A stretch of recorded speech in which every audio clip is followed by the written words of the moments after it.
Hello and welcome to my channel. My name is Lynn and today I'll be flipping the Tonic Studios craft kit. I think this was number 51.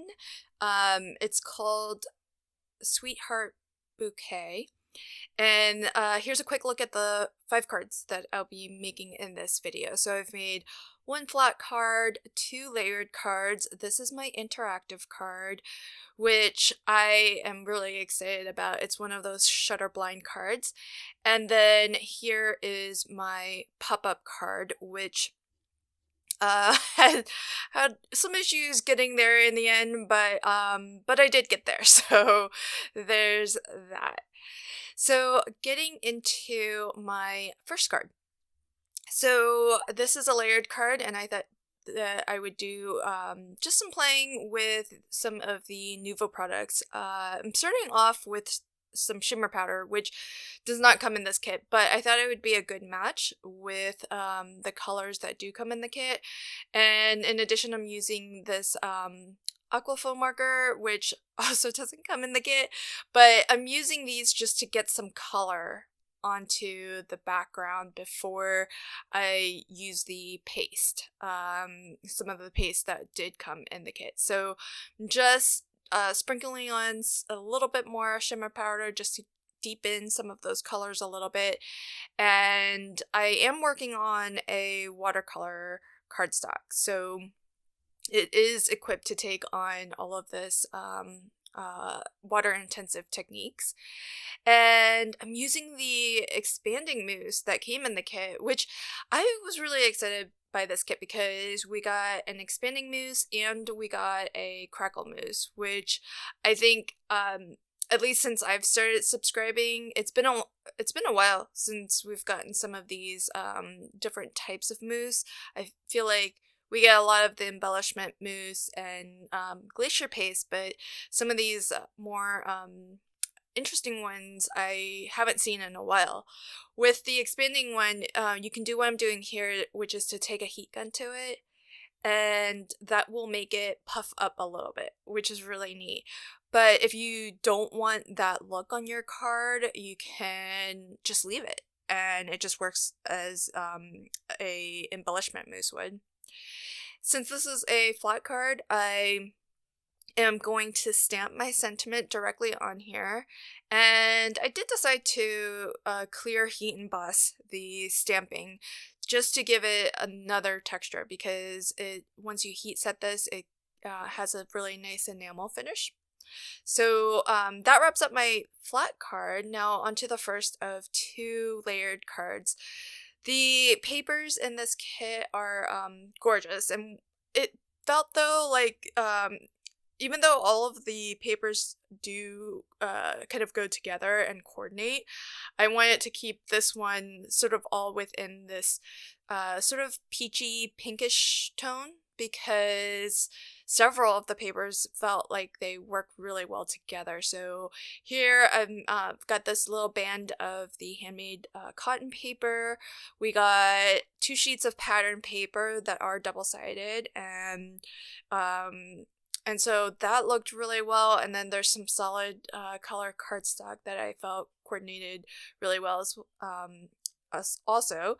And the 6x6 paper pad is pretty cool because it actually comes with a variety of different silver toned specialty paper, and specifically the one I'm using is the holographic mirror card, which is gorgeous. I love all of the iridescent mirror cards. They're just so pretty, and I try not to use too much of it on a card because it can be very shiny and in some ways a little bit distracting. So to my eyes anyways, I do like to be sparing with it, but I take any opportunity I can to to add it to a card.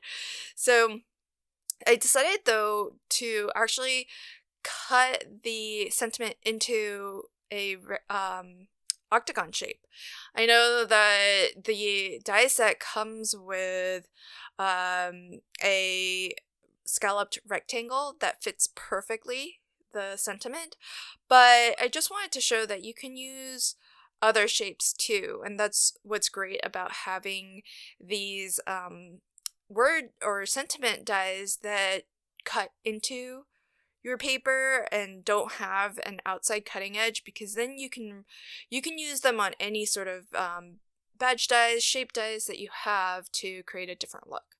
And I'm just finishing this off with some Love from Lizzie's pinstripe stickers, just to give a nice little border to that band of the handmade cotton papers.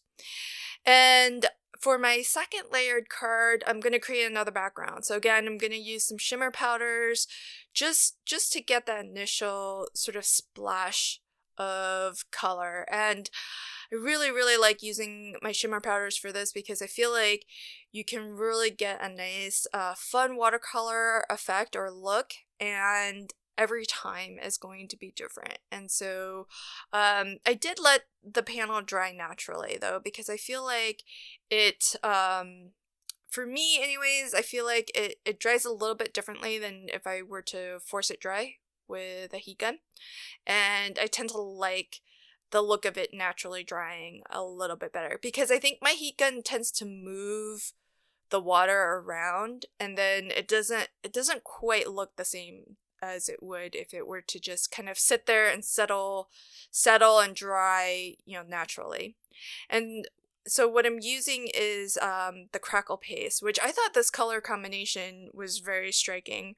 But with a crackle mousse, what's cool about it is when you let that dry, it will have this nice crackle effect where you get these fine lines that are really interesting and just add like a different depth and dimension to the mousse. And you don't have to apply heat or anything to it. It'll just naturally occur. And here I'm using the rectangular scalloped edge die with one of the decorative verso dies and the sentiment verso die. And I'm going to use that decorative die a second time. I'm just going to turn it around and die cut it from the bottom as well. There's actually two different designs that are just patterns, but if you want the top and the bottom of this rectangle to have the same design but mirrored, then you'll need to do what I did, which is to run your die cut through twice and die cut it a second time. But this is really, really gorgeous. Die cuts beautifully, and so I'm just poking out all of these little bits. But the sentiment's really cute. It says love and hugs, which is kind of how I sign off a lot of my cards that I send to my nieces and nephews. So this is the perfect sentiment for me. I did find that there was this one area that didn't cut all the way through, so I just took a craft knife and finished that off. And I do want to back this with a different color so that the sentiment is more legible. So I'll just take the outside cutting die, the rectangular scallop die, and this is just some specialty card that came in the kit, which I thought coordinates beautifully with the crackle mousse that they gave us. So these Tonic kits are fantastic in that way. Everything is just so well curated and everything goes together so beautifully. I originally cut my watercolor cardstock to a full US A2 size card, which is 4 1/4 by 5 1/2. And so I just trimmed it down a little bit because I wasn't sure when I started to make the background whether I wanted a matte layer or a little bit of a border around it or not. So rather than having to kind of decide that ahead of time, I just gave myself the option to use it as a full panel, or you can always trim it down. So and because the watercolor cardstock is a little bit heavier, I wanted to use some liquid adhesive as well to really make sure that sticks firmly to my card base. And I'm just using some of my low profile, this is just 1 millimeter thick foam, which I really have enjoyed using ever since I started, ever since I bought this, because it's enough dimension to give your, any die cut a little bit of a lift, but it's not so thick that that you're in any risk of having to pay for extra postage or anything like that. So I really like it. I have been using this low profile foam sheets more and more lately. I really now only use the thicker stuff for shaker cards, where you really need that additional height so that the shaker bits can move around more freely. And so that will finish up this second layered card. These are two colors that I would not normally put together, but I think that turned out pretty well. And this is the card that when I saw this kit, I knew I wanted to try. So basically, the large dies in this kit will cut you this pattern, and then you have the inner sentiment as well, and you have a lot of the stamps which will fit in that rectangular, the smaller rectangle too. The decorative panel here, there's 2 verso dies that cut designs into your card, and then you have the outside cutting edge and then the inner aperture die, which you can die cut out separately. And then this panel here is going to be my flip panel. So this is cut so that it's basically half an inch wider on both sides. So a full inch wider than the opening, the aperture opening, and then half an inch taller. And I'm taking the same die that I used to cut the aperture opening, and I'm lining that up where I've scored. So I've just scored half an inch on all 3 edges, and you can see how this panel itself is half an inch larger than that aperture die on just 3 sides. And I believe that you could probably replicate this technique that I'm showing to create one of these shutter blind cards with really any aperture die. That's why I'm not giving exact measurements. I'm just letting you know how to arrive at these dimensions. You take your aperture die and you add half an inch on 3 edges, the 2 sides and the top. And then I'm going to do a partial die cut from the bottom to the midway point of my aperture die. So you can see how I've lined up my plate here. It starts with the bottom where I've lined it up flush with my aperture die, and I'm only cutting from the bottom to the midway point. And the key is that you really want to line this up very straight. That's why I do have pencil lines there, so that I can make sure that it's exactly straight. And then I'm going to trim off this little bit of excess, because depending on the design of the die, the edge of the metal that you see isn't necessarily where the cutting edge of the die is. But that's perfectly okay, because having a little bit of that clearance is actually a good thing. But what you want to do is cut a little bit to the left and right of your where your die cut. And that gives you a little bit more clearance so that this panel can flip through. And then I'm just going to score my lines. So I'm going to score on either ends where that 1/2 inch glue tab is. I don't want to score straight through my panel because that's going to be visible. So I'm only scoring the glue tabs. And I've already scored on the other 3 lines that I mentioned, the 1/2 inch glue tabs on the left, right, and top of this panel. And I haven't done it yet, but I will also trim off a little bit more from the glue tabs before I go to actually adhere these down. And here, this is where I trim that a little bit off. And that's just so that you have a little bit of extra room for this to swing through that aperture more cleanly so that it's not, hitting a lot of resistance. So now I'm gonna just do a little dry fit to make sure that I've worked out the mechanics of this correctly. So I've been really eyeing the I think it's Amazing Paper Grace released the butterfly shutter card. I'm waiting for that to go on sale.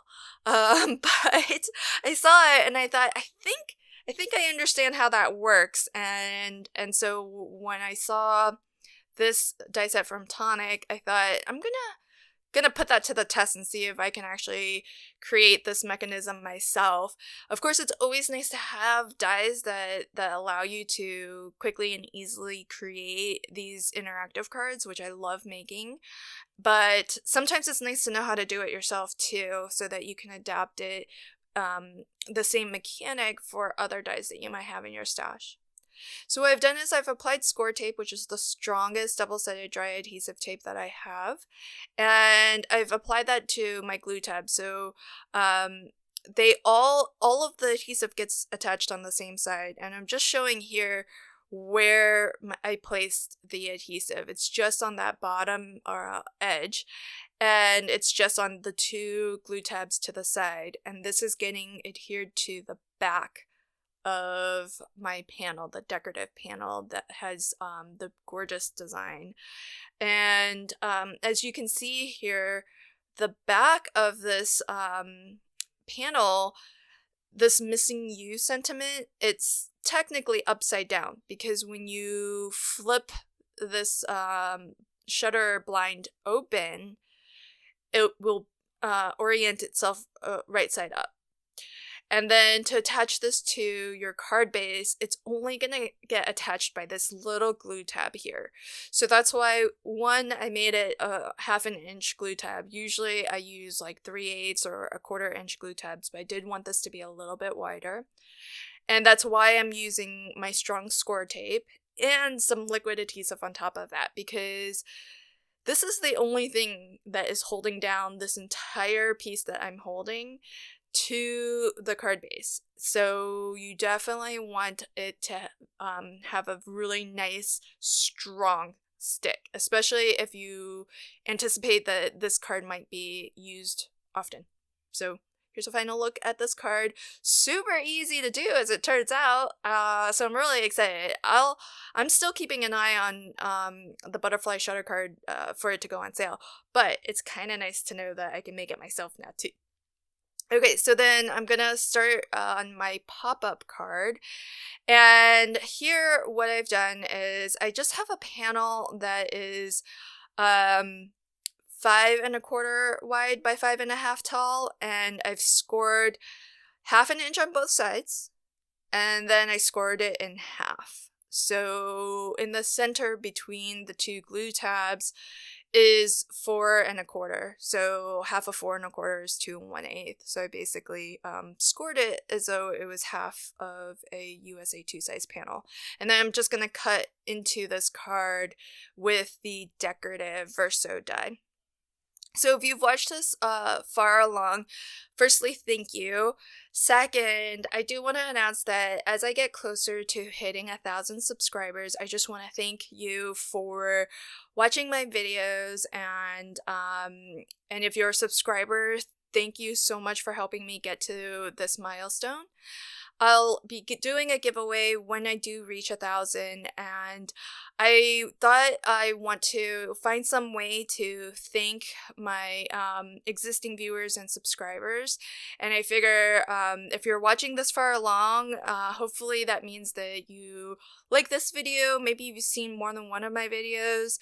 So what I'd like to offer is, if you leave me a comment in this video, letting me know maybe what is your favorite Tonic craft kit of all time so far. Please don't mention that this is sort of a hidden, giveaway entry, because if you do leave a comment, it will count for an extra entry for when I do my 1000 subscriber giveaway. Not only that, but if you are chosen as the 1000 subscriber giveaway winner, I will throw in whatever bundle I'm giving away. I'll also include at least one additional Tonic Studios die set. If you're chosen and you have left a comment on this video. But I do want it to be a sort of hidden offer, so please don't mention anything about the giveaway in your comments. Just let me know what your favorite Tonic craft kit is, and it will be a secret between you and I. We'll both know that that counts for an extra entry into my 1000 subscriber giveaway contest whenever that happens to be. I'm probably still a month or so out from that, but I wanted to offer at least one, maybe more opportunities just to thank you for watching, and if you are a subscriber, to thank you as well, because I definitely could not have reached this point without your support. So leave me a comment, let me know what your favorite Tonic craft kit is, and you'll get an extra entry into my 1000 subscriber giveaway. And as well, if you are chosen as a winner of that giveaway contest, then I will throw in at least one extra Tonic Studios die set. So, okay, on with the crafting here. So I am gonna make a little spinner pop-up card, and I made a critical mistake, and I'll let you know when that mistake occurs so that you can avoid the same mistake. I've already die cut my aperture out of this, which is going to be sort of the pop-up element, and I applied some invisible thread to the top and bottom of the aperture, and I just adhered that down with some liquid adhesive and scotch tape on the back, because you won't see that at all. On the front, I'm going to keep it really simple, which, you know, if you've seen any of my flip videos, is something that I do often with my pop-up cards, because so much effort goes into the middle of the card that for me it's just too much to think of something completely surprising and interesting on the front as well. So I like to just keep it a little bit simple and save my creative juices for the pop-up mechanism. So all I'm gonna do is just use some leftover scraps of the pattern paper that I used on the inside. And I am going to, of course you called it, pulled out some of my Love from Lizzie's pinstripe stickers. I was going to use some of the specialty card that came in the kit, but I wanted a little bit more contrast and a little bit more bling, shininess.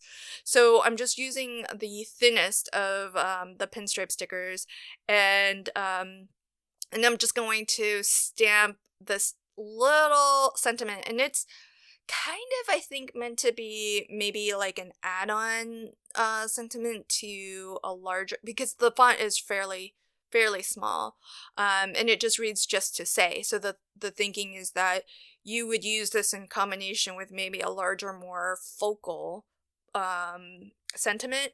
But I'm just putting this by itself on the outside. It makes it kind of interesting, and it's sort of a hint that it's the inside that's got all of, the interesting stuff going on, including the primary sentiment for this card. And I didn't do it, but I think I might go back and add a ... just to really reinforce the fact that this is a continuation. Here's my mistake. Okay, so I totally placed this in the wrong place because I did not take into account the size of what I will be spinning within that aperture. So what you want to do is you want to make sure that your spinning element is going to fit within your card when it closes down. I was more focused on, is the text, aligned correctly? And when I close it, I don't know if you saw it briefly there, it hangs outside of my card, and that's sort of, for one, it may not fit in a standard card, but secondly, that kind of blows the surprise. So I tore this whole panel up. I used score tape and liquid adhesive, and so there was no, I knew that the pattern paper would get ripped up. I knew some of the cardstock would get ripped up. That's just life. But I wasn't going to, but at least I could at least reuse the pop-up and the spinning part. I didn't have to remake that. So I figure, well, all I need to do is just add some more pattern paper right over that torn part. And the fact that it doesn't exactly line up with, that inner portion. I mean, I could have, I guess, recovered the entire thing, but I wanted to save myself a little bit of the pattern paper.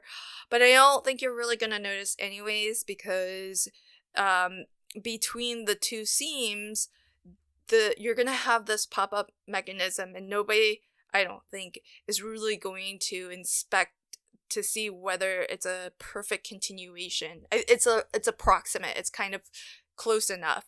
So here's what you really want to do. You want to make your entire spinner so that you know how much space the spinning element will take up, and then lay it flat within your card so that you know this will close down flat and everything will stay nicely hidden within your card. So, so don't make the mistake I did, but even if you do, as you can see, there's always a way to fix boo-boos and save yourself from having to remake large portions of your card.